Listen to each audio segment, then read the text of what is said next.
with these great Ananda Mumbaikar devotees, and we'll begin our satsang with some chanting and a prayer.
Let's pray together. Heavenly Father, Divine Mother, friend, beloved God, Jesus Christ, Babaji Krishna, Lahiri Mahashaya, Swami Sri Yukteswarji, beloved Guru, Paramhansa Yogananda Ji, saints of all religions, We humbly bow at thy feet. Divine Mother, we are all your children. Guide our lives. Show us the way to find thee through each other, through the power of satsang, serving the Guru, helping others in everything that we do. We are your very own. Free us from the delusion that we are separate from thee. Bring us home. Om Shanti Shanti Shanti.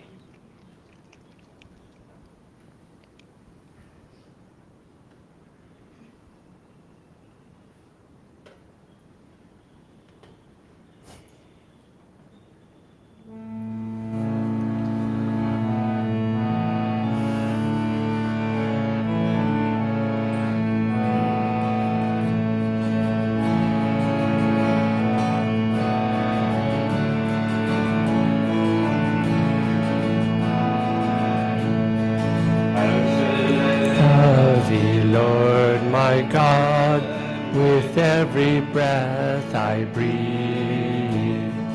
How shall I love thee, Lord, my God, with every breath I breathe. Just as a fire may burn a whole forest, burn to the root my desires.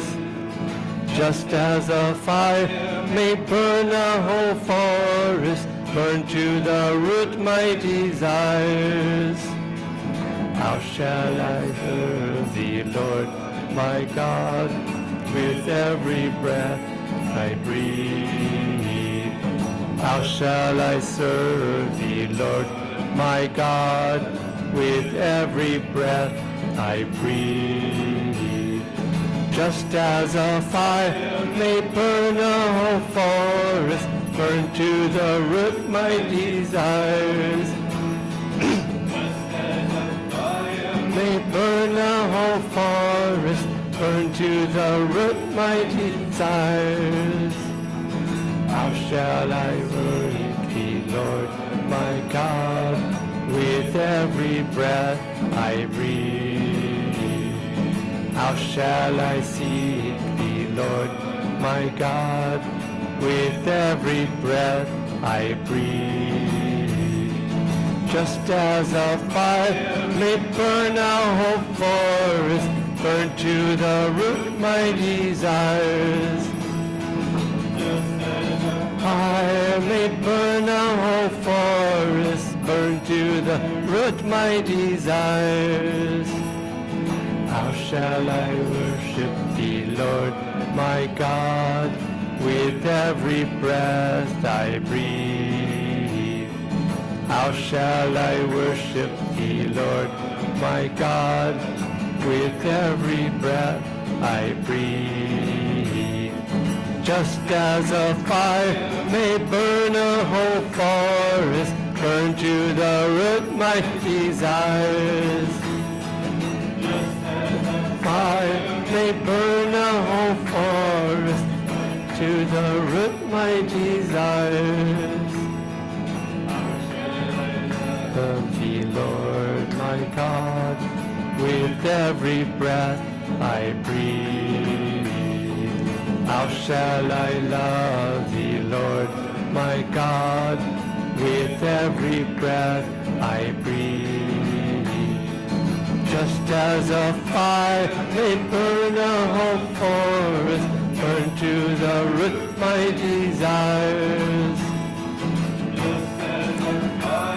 May burn a whole forest, burn to the root my desires. How shall I see thee, Lord, my God, with every breath I breathe? How shall I serve thee, Lord, my God, with every breath I breathe? Just as a fire may burn a whole forest, burn to the root my desires. Just as a fire may burn a whole forest, burn to the root my desires.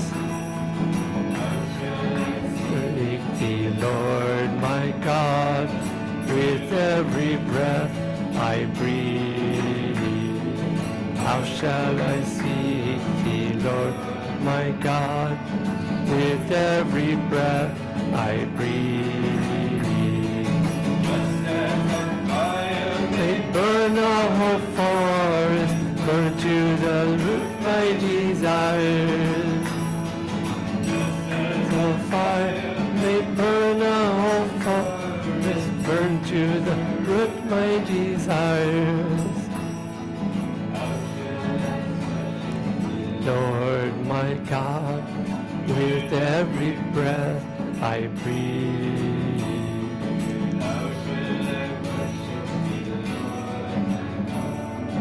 With every breath I breathe. Just as a fire may burn a whole forest, burn to the root my desires. May burn a whole forest, burn to the root my desires.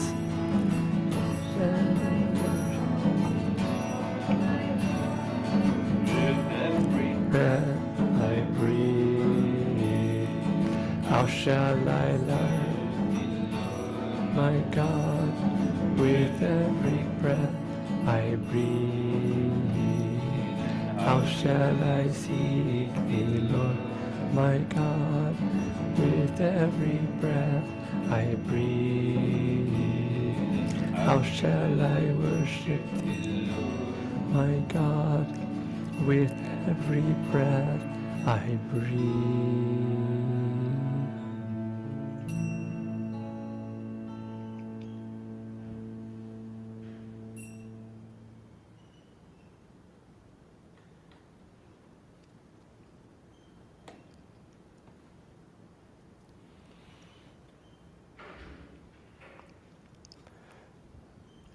We'll have a short meditation now.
We'll end our meditation with this reading and an affirmation from Swami Kriyananda's book, Affirmations for Self-Healing. This week's topic is humor. Swamiji writes, "A good sense of humor is an effective means of keeping a sense of perspective through the trials and difficulties of life. By not taking things too seriously, one develops non-attachment. One should not laugh too much, however, lest the mind become light and one's view of life superficial. Thus, one needs to achieve a sense of perspective where humor itself is concerned. The best way to do so is to share one's laughter with God, to laugh with the sense of His joy within. Never laugh at people, but rather with them, for humor should be kindly, not sarcastic. Laugh with pure delight, and everyone will join you in your laughter." And let's affirm together, first out loudly and then more and more quietly, repeating after me. In laughter I recall my own mistakes. In laughter I recall my own mistakes. Merriest am I when by laughing I include myself. Merriest am I when by laughing I include myself. In laughter I recall my own mistakes. In laughter I recall my own mistakes. Merriest am I when by laughing I include myself. Merriest am I when by laughing I include myself. And now whispering more inwardly, in laughter I recall my own mistakes. Merriest am I when by laughing I include myself.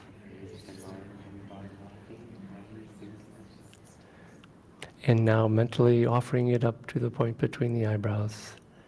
In laughter I recall my own mistakes. Merriest am I when by laughing I include myself. And mentally pray, I delight in life's comedy, for it reminds me that true sanity exists in Thee alone. Om Shanti Shanti Shanti.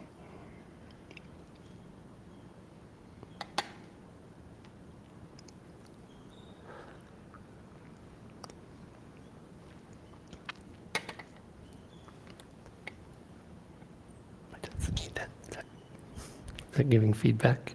I think that's mine. Okay.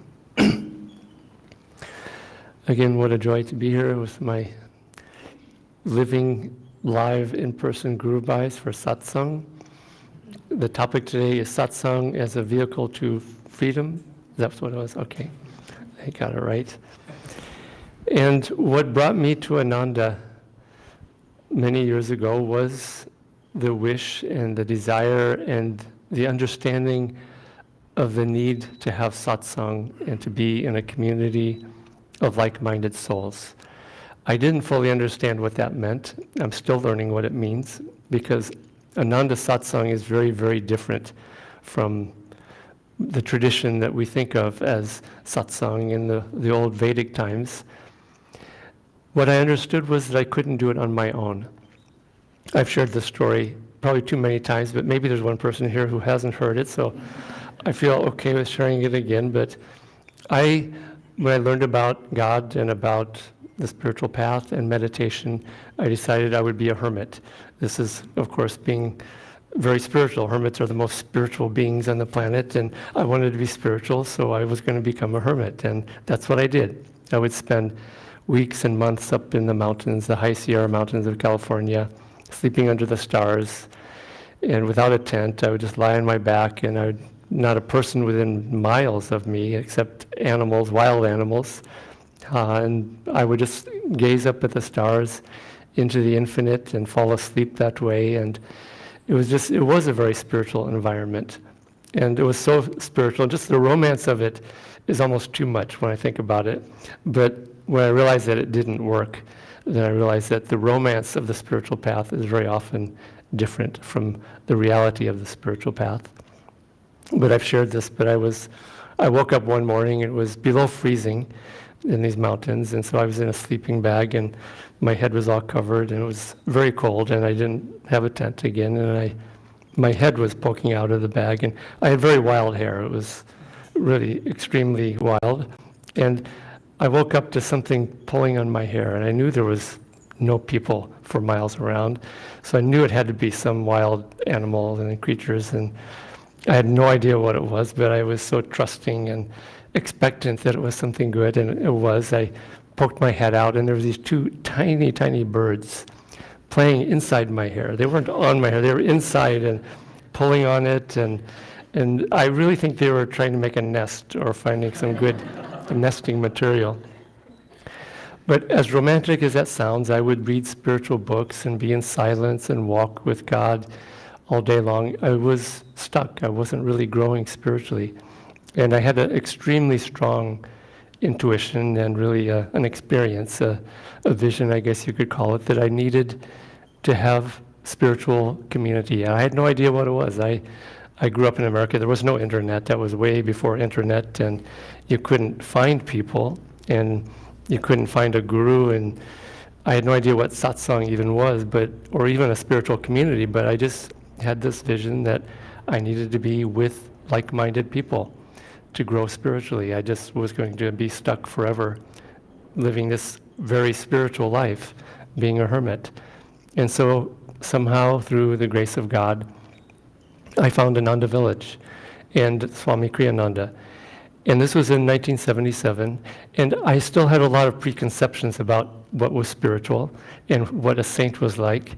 And the first time I met Swamiji, I was really shocked by what was being presented there as being spiritual, because it didn't match up with my own preconceived ideas. And I realized over the years how much I had to learn. There's a friend of mine, I heard them say once that when they were 20 and when they reached 30, they were stunned by those 10 years, how much their father grew in wisdom during those 10 years. And really they were growing in realizing that there was wisdom that they hadn't had during that time. And so this is a big part of the power of satsang, is really learning how far we have to go, because it's very easy, I'll exaggerate to make a point, but if you're in a family and everyone's yelling at each other and slapping each other, and you haven't slapped anybody in a month, you feel like you're really spiritual, relative to that. And I think everyone can relate to that on some level, not maybe on that level, but this is what we think if we're just kind of working on our own. And that's what I understood over time, that was one of the great powers of being around saintly souls, because it's not like you're intimidated, far from it. You look at these people and you think, wow, they're like me, and they're doing this, and they're finding a way to do it, and that means I can do it too. And that to me is one of the really amazing powers of satsang.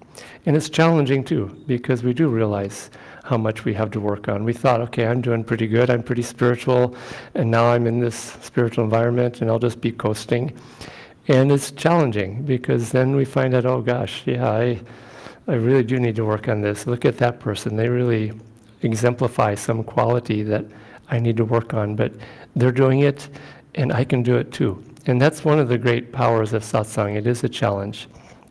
But Ananda satsang looks very different than the tradition of, coming to the forest ashram and sitting at the feet of the Baba and receiving some gyan, and then going home and thinking about it and just receiving and not giving. And real satsang also has a great degree of giving and full engagement in that whole process. Now, when I first came to Ananda, I met the people there, and I knew they have what I want. They're doing what I want. They've made progress that I haven't been making. But then I met Swami Kriyananda. And then I was like, I had to sort of take a huge step back, because I was expecting the quiet, humble sage sitting under the tree, speaking in hushed whispers about vast truths. And he was this gregarious and high energy, extremely joyful person. And he wrote all these books and was singing all these songs, and it just blew apart my whole idea of what. Well, I grew up in the Catholic Church, and one of the sort of sentimental thoughts was of gentle Jesus, meek and mild, and it showed him petting a sheep, and which was sweet. I mean, there's a truth to that, but that's all. If it's all that and only that, it's a sentiment, and I was stuck in that sentiment, and so I had to rethink everything about teachers, about saints, about satsang, and with saints too. I've just seen over the years that the saints today are showing up in different places. A few times over the years, people here in India have asked me, well, where are the saints? Where are the saints? There's no more saints anywhere. There used to be so many saints. And now my answer is, after experiencing Ananda Satsang and meeting and knowing a lot of saints, my answer is, if you're not seeing saints, you need to have your vision checked. Because, and not your physical vision, but spiritual vision, because they are around, they are here. And we're expecting this old model, you know, it's like almost like there's a competition sometime among Babas about the biggest and the most Rudraksha beads. You win the game, you win the saint game or something. I don't know what these guys are thinking, and I'm not trying to be judgmental or critical. It's just the appearances can be deceiving and going both ways. And this is what I saw with Swami Kriyananda. He was a great saint, and it took me time for me to come up to that level of understanding. And this is one of the great things of satsang, is that it really challenges us to learn and grow and not look to fault others for where we're at, and to also get the help of others in many, many ways. It's really beautiful, the power of Ananda Satsang again.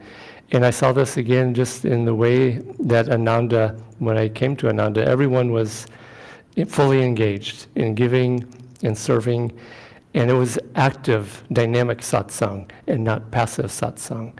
And I just saw over the years that when I serve with other people, even in something very, very simple, and a lot of what we do is mundane and simple. There's a joke at Ananda that center leaders and acharyas really have two main things, spiritual practices throughout their life, and that is doing Kriya Yoga and moving chairs. And you see this here. I got to move a chair yesterday. It never ends. And maybe there's a year of spiritual growth per chair or something like with Kriya. I think there might be, actually, because I've seen it in people, that those who give a lifetime, even doing very simple seva, they grow spiritually. And I wish sometimes that I could transport everyone to Ananda Village in California, because there are so many souls there who have never given a lecture, never given a talk, who have moved a lot of chairs and planted a lot of gardens and built a lot of homes, and they are saints. And this is why I say, if you're not seeing saints, get some spectacles, some spiritual spectacles, or change one's perspective about it. And this is the power of satsang again. You're with really, really saintly souls. And this I saw very early on at Ananda, because these people looked very rough. I mean, it was the hippie era, and people were unskilled, but they had energy, they had joy, they had an inner light, and that is there, and it's all around us with these satsangs and of Guru Bhais here with Ananda. And now that we're coming out of this pandemic time and we have the opportunity to be physically present and with each other, serving and giving, take that opportunity, because it really is, it's very, very rare in this world to have such dynamic, spiritually engaged people that we too can just pitch in and be part of that. I saw this, another beautiful example of Ananda Satsang that just, again, it just blows away all the old images of satsang. It was yesterday I went to the Ananda Cafe in Juhu, that's just coming up, and it was just, I was really inspired. It was just moving for me to see, but especially to see these really dynamic, high energy people gathering together. There was Mitesh was there, and Sarvotama and Jitesh, all these other people were just coming together and serving and giving in just amazing selflessness and amazing joy. And it was just fun seeing all these different skills brought together. Yeah, some people are moving chairs. One is coming up with a business plan. I can see another one, they're looking at the whole design and the color scheme. Farida's husband was painting this meditation cave, just amazingly artistic meditation cave in a cafe, which again, Ananda, when Swami Kriyananda, when he was alive, he was being interviewed, and he was asked a really interesting question. And the question was that when Yogananda was near the end of his life, somebody asked him, "What will we do when you're gone?" And Yogananda answered, he said, "When I'm gone, only love can take my place." And so this interviewer said to Swami Kriyananda, "Well, what would you say? And what do you want your legacy to be?" And he was very thoughtful, and he said a few things that he wanted. One was kindness was something he emphasized, and he just really appreciated the kindness that Ananda people have. But then he said one of them was doing new things in new ways. And this is Ananda. It's not the old patterns. All the patterns are broken. And this cafe is so perfect because this is exactly something that Swamiji would have done, and I think is doing right now. Because it brings people together in just a very creative, energetic, selfless Guru Seva. And you go to that cafe, there's Babaji right on the street. Everyone walks by and they see Babaji. From the street, you can look in the window and you see Master's big image there inside the shop. There's a meditation cave in there. And there's a couple sayings of Master on the wall. There's Ananda Gurubai there greeting people with joy. It's not even open yet, so I'm describing something that I'm already seeing. But what was really touching for me was seeing these really great souls coming together, artists, business people, a gardener, all Ananda people, giving and kind of combining their powers with all these different skills and making something that is so much greater than if each of them had just been doing this on their own. And so this is the other power of satsang, is that we can do great things when we work in harmony in new ways. And that was one of the other things that Swamiji said about his legacy, was working in harmony. And this is what satsang really is coming together in harmony, in truth, in God's light, serving God and serving the Guru, and doing great things together. And so this cafe is it's a symbol of that in a way. And I think there will be magic coming out of it that we don't know what it's going to be, in terms of people coming and wondering why they feel so good. When I came to Ananda and I met these people at Ananda Village, it was a very rustic environment, completely opposite from Juhu Beach area and the Ananda Cafe, but the same light was there. But I knew it wasn't the water they were drinking that was doing it. And just like at some point, I think there will be many people who come to the Ananda Cafe, and even though the coffee is really, really good, they're going to, it's not just the coffee, there's something else going on here. And they're going to realize that there is a light there. And this is the way that Swamiji gave to us, is to reach out to people where they are, rather than saying, oh, you have to come here to us, we're being spiritual in this holy ashram place, and you have to get away from all those worldly places. And no, he wanted us to go out and reach out to people and give satsang. And it's a dynamic expression of our spiritual lives. And even in little ways, just being around the ashram here, which is on Mud Island, and just the joy of being with different kinds of people. And this again is another aspect of satsang is sort of understated and not really noticed too much, because most people in the world, they're in their own world. I'm a businessman, and so I associate with other businessmen and I hang out with other businessmen, or I'm an artist, and all those business people, they're worldly people, and I don't associate with those people. And here we have everybody together. And there's something really unusual that happens when you spend time with a mixture of, I was here the other day, and there was an artist doing art. There was business person. There was high energy people doing gardening, doing webinars, and all this just amazing stuff, but all brought together. And when brought together, it creates an extraordinarily powerful effect that is much greater than just individuals doing these things.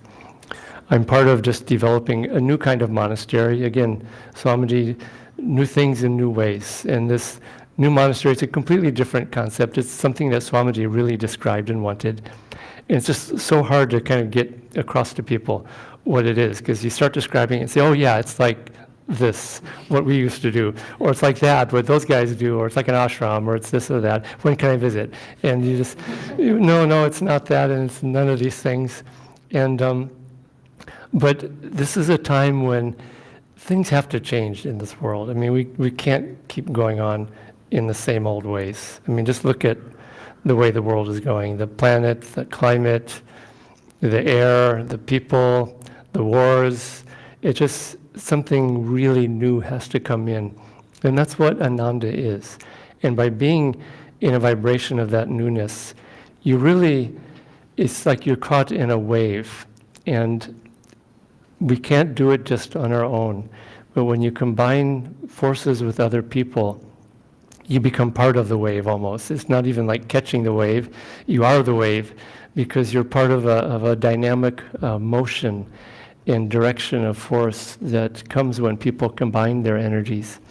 And one of the joys of this monastery is just the different qualities that these new monks that we are coming to us. They're all extraordinarily harmonious, but they're all extraordinarily, unusually skilled in some way.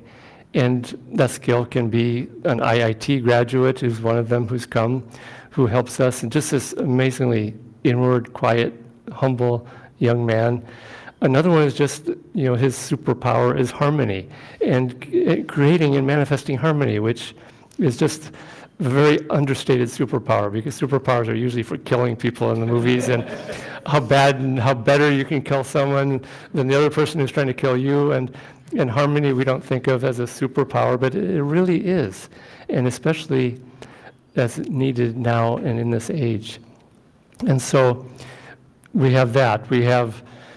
I was laughing because, it was a guy who owns a big jewelry company in Mumbai was talking to some of our monks, and when we were in Kandala, and these guys were introducing themselves, and his son was there, who's, studying and has a degree, and somehow it came up that this monk had this degree, IIT degree. This one was a graduate in business and was a certified accountant before he came. And then they looked at me. And I was like, I think I'm the only one who doesn't have a degree here. I'm the dumbest of the whole bunch. But even me, this funky person, can come and bring an energy and bring willingness, really. It's just willingness to want to give, to want to serve. And that's what I did my first 14 years at Ananda, was mostly moving chairs. I was a gardener for 14 years, literally gardening, milking cows, doing just very simple seva, which I yearn to go back to that simplicity in many ways. But it doesn't matter what we do, it's just the wish and the desire to give and to serve. Someone once asked Swami Kriyananda, how they could give. And they were looking for, I think, the grandiose way of giving. Like, I have a great dharma in this life to do great things. And we do. I mean, the greatest thing of all is to find God. I mean, we have a divine mission. And it's a huge, grand destiny. It's the grandest of all, is to merge back into God. But on the way there, sometimes people think, I have this big thing and I don't know what it is, and I'm going to wait until I find out what it is. And so the question at Ananda that sometimes people would ask Swamiji, what is my dharma in this life, Swamiji? What is my dharma? I'm wanting it to be something really important and really big. And his answer one time was very simple, very practical, and it was so right. He said, your dharma is to look around you right where you are and do what is needed right in front of you. And it was such a good answer, because what happens is that when we start to engage in this sort of dynamic way of satsang and harmony and sharing is that we just look for what this group of souls needs, and if it's chairs that need moving, if it's art or painting that needs doing, if it's a glass of water that needs to be given to someone who really maybe needs kindness more than the glass of water, but by giving in very simple ways, we give much more than the actual thing that we're doing. And so even the most humble service, there was a great soul, one of the greatest at Ananda, one of the saints. This is why when people say, oh, there's no more saints anymore, I shouldn't say I want to slap them because I'm more spiritual than that now. But I want to redirect their gaze. But it was Nayaswami Seva who never gave a talk, never gave a lecture. And she was the second person to join Swami Kriyananda at the very beginning of Ananda, many years ago. And she was just this humble servant of all, and just very self-effacing, very quiet, but very joyful, and just pure kindness. You just felt unconditional kindness and appreciation in her presence. But there's a beautiful photo of her, it's almost like an iconic Ananda photo of her serving a plate of food to someone. And there's joy and there's light. It's almost like she's serving the light of God to this person and giving them a great blessing. And I just think that there are souls, I know that there are souls on this planet who are bringing more light through serving a plate of food than standing up and chanting Om and blessing and doing outward formal blessings with people. But we can all do that. And it just simply comes from, again, recognizing what our potential is by being, again, with other people who also are recognizing the same thing in themselves and each other. And again, I have to say, if I could have been a hermit up in those mountains for decades more, for the last 50 years or whatever, compared to being at Ananda Sangha in an environment that looks less spiritual at times than being in the mountains with matted hair and birds flying in my hair and poking at me like that. But I would have bogged down in that so-called spiritual look. And this Ananda Sangha, Ananda Satsang, Ananda Seva, again, it's very, very different from the stereotype and the old way of doing things. And so just learn to appreciate that. Now, one of the things especially is the challenge of it too, because how does spiritual growth happen? Well, it doesn't just happen just by, again, going up into the mountains and hanging out with the birds and the wild animals. We do have to work on ourselves. And this is, for me, is actually the greatest power of satsang with other Guru Bhais, is because you really start to see divine qualities and how they really are lived and not just in the book. Because, it's real easy just to relate to the book. And, the book says, be kind. Okay, I'll go out and be kind today. And then you go back to the book and learn this quality. But then when you see this sort of almost superhuman but really divine kindness or calmness or non-judgment and other divine qualities in living representatives of Guru Bhais, and they're not necessarily even saints, they're just people who have really developed a spiritual quality in a way that we can learn from. And it can be challenging, because when you're around high energy people, and this is what I saw with being around Swami Kriyananda, that when you're around high energy people, we have to lift our energy up and lift our divine qualities up in ways that can be challenging. And one of the beauties of Ananda Satsang is that it's also non-judgmental. And I've lived at Ananda Village for many decades since I moved there, and I've never seen judgment. And people screw up spiritually really badly sometimes, and just really make big mistakes, and someone's there to pick them up and lift them up. They're one of our brothers or sisters. We've been there. Next time maybe it will be me, and I know that someone will be there to pick me up. And this is really the biggest power of satsang is that we are challenged to grow, and we do learn to really work on ourselves.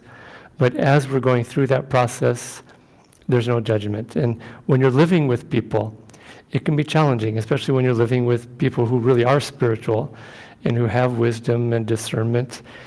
It might be challenging. You might feel intimidated because you realize, God, they can see through me. Oh no! And you just want to sort of hide, or you say something stupid or not very spiritual, or one of your little limitations comes to the surface, and you think, oh God, this, and you want to go run and hide. But at Ananda Village, you don't need to do that because there's such a degree of kindness. One of our friends there at Ananda over the years who has a lot of stuff to work on, and he's been part of Ananda for many decades. And he can push people's buttons, and even Swamiji but Swamiji just never stopped giving to him. And at one point, I think it was he that just said, "Yep, I'm a project that Ananda is working on as a work project." He was talking about himself with some humor but also a lack of judgment of himself.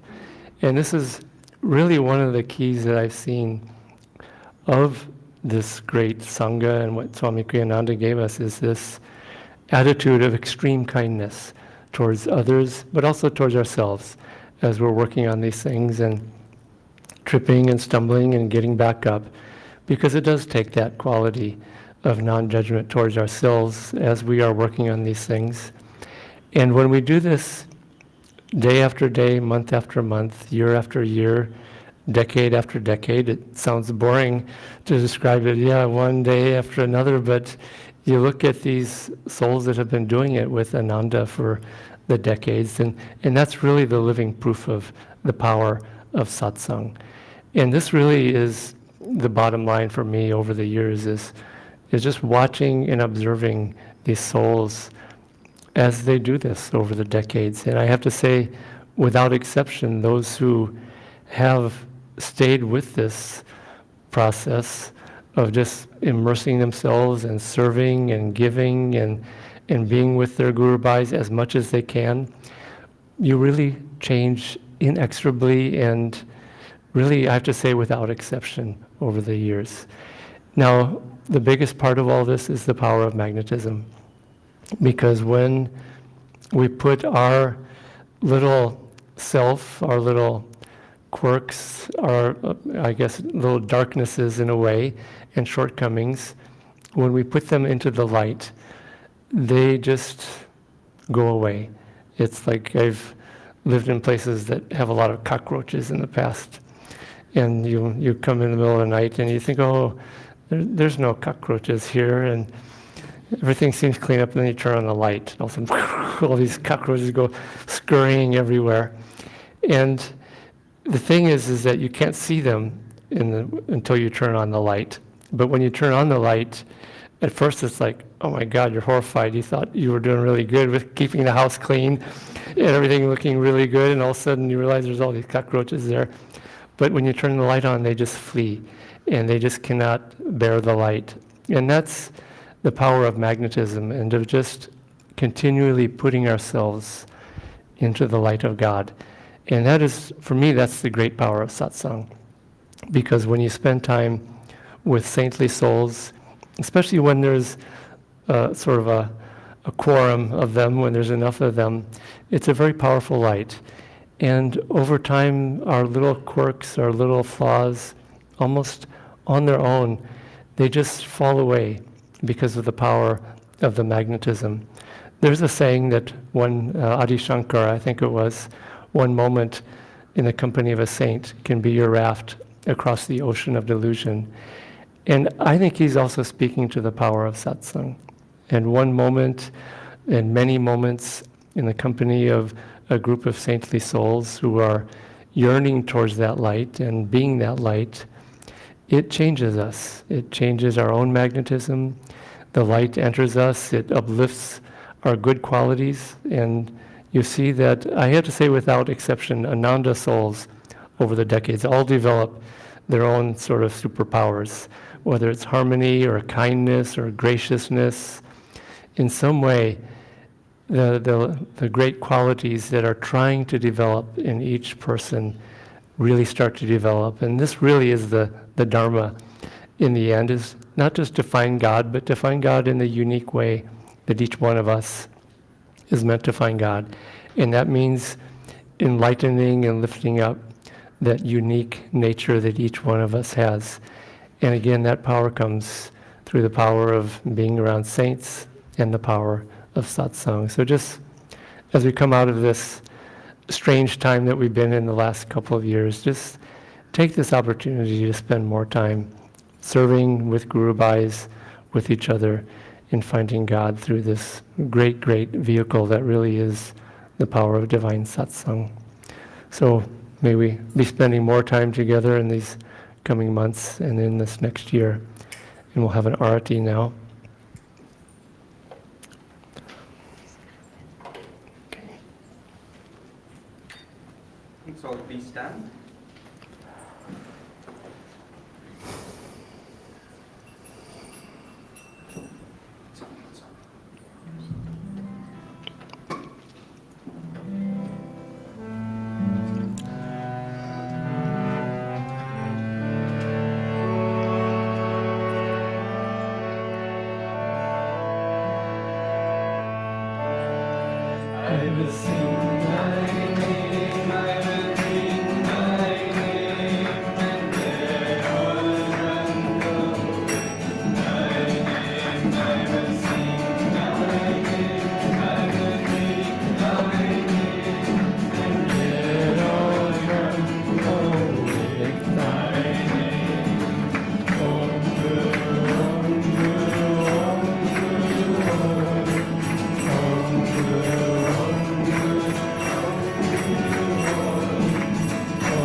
Let's close by sharing the grace and the blessings we feel with all the world, rubbing the hands together and chanting Om.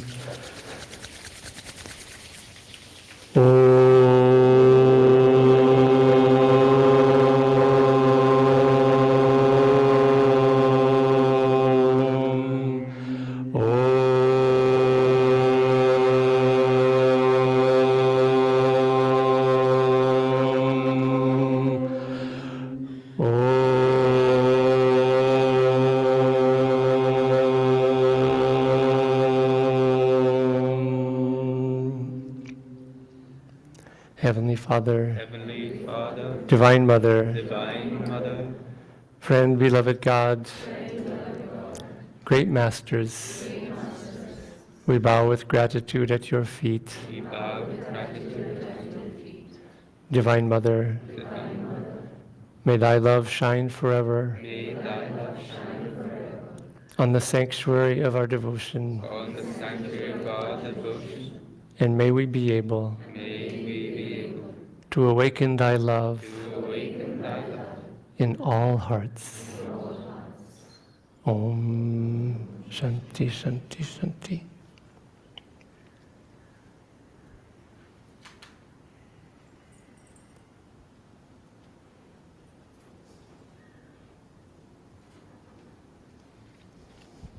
Thank you, Devarshi. Thank you. Let me just make an announcement. We're going to give Devarshi just a little bit of time before he transitions to the workshop. So, but he will be here with us after the workshop into lunch, so that will be our opportunity to spend a little more time with him. In the meantime, if you have not registered for the workshop and you hope to stay on for that, please do so. Those of you who are online, this will be on Zoom. I imagine the links have been shared. So if you're also going to be joining us, then take a little moment, go get you a chai, and come back. Jai Guru. You want to just hold on to it? Okay.